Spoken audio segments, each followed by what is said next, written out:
Hello guys, so first you go to the Midjourney website, and then after you go there in the Midjourney website, you make sure to go to the community showcase. You can just go there, or you can just basically click on that and it will take you to the grand images of libraries of images which are created by other users in the Midjourney. Look at these images, phenomenal guys, mind-blowing. Oh my god, look at the Spider-Man with medieval woman dress, which looks so crazy.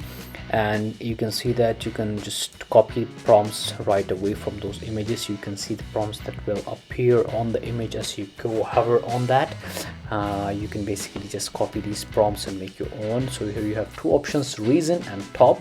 Recent will show you the recent top pictures, and if you go to the top it will show you the best images which are created by users at the moment. So they have some kind of ranking system, I think, which is happening on Midjourney.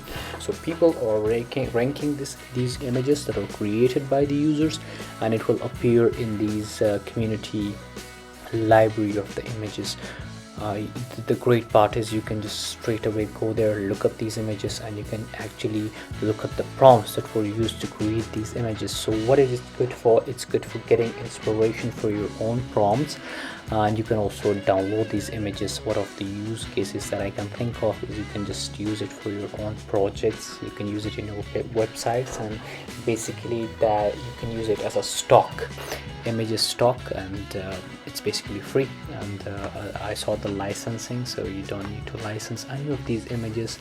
They're open for public, so they're public property. You can just use that, or you can copy those images and create your own variation, which is like phenomenal. All right, bye bye.